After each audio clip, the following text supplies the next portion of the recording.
Would you like to learn how to introduce some color into your knitting? Now, there's lots of different ways of introducing color. Most of the time when you think about it, you may be thinking of stranded color work projects where you're carrying two or sometimes more colors together in one row. But it doesn't always have to be like that. Sometimes introducing color can be done in a very small way and very simply, so that you just to have a little bit more fun and just to start seeing how colors interact, how they play together, and you can start on small projects with stripes working your way up. So I wanted to bring in a couple of smaller projects so that if you're new to looking at colors and how they interact, it'll give you an idea of how you can get started. And do remember that colors, when you look at them on a skein next to each other, they're not going to look the exact same as when you start knitting, because when you actually put them next to each other, they interact, they look different. A bit like, you know, when you've got a small little color swatch card for painting a wall, that versus what the entire wall looks like will be totally different. So just bear in mind that sometimes you need to knit it and swatch and see what they look like to know for sure how they'll react together. So the first idea is one of our free patterns called Helly. And you can see this has got a whole pile of different color stripes.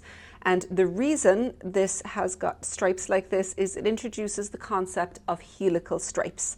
So what I had here was our newest sport yarn, and I had a series of waste yarn. So I had little bits of each color, not much of each, and I just felted join between them, and I made two skeins.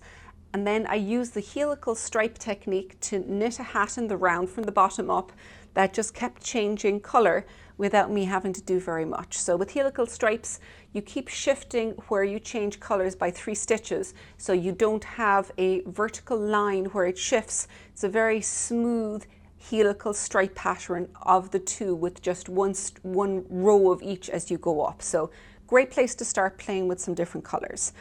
And this other pattern is the Bruita Mitt pattern, and it's done in Nua again, but this time it's Nua worsted. And it's going to bring a couple of new concepts in. You've got some stripes going on here, but also what it has is just very simple stranded color work where it's just 1 stitch of each. So it gets you used to the idea of working 2 colors in 1 row. And for this little bit that's a bit more interesting, I've also added in the idea of adding some texture. So instead of it all being stockinette stitch, some of those colors are done in purl, so it creates a slightly different interaction of the colors. So these are a really great place to start with slightly smaller projects, but if you want to think about moving on to a larger project or doing something in a garment, we're going to look at that next. That'll be the next video in the series. If you would enjoy this, please make sure to like it, and if you want to make sure you don't miss any of the next upcoming videos, go ahead and follow us and you'll get a notification the next time one is coming up.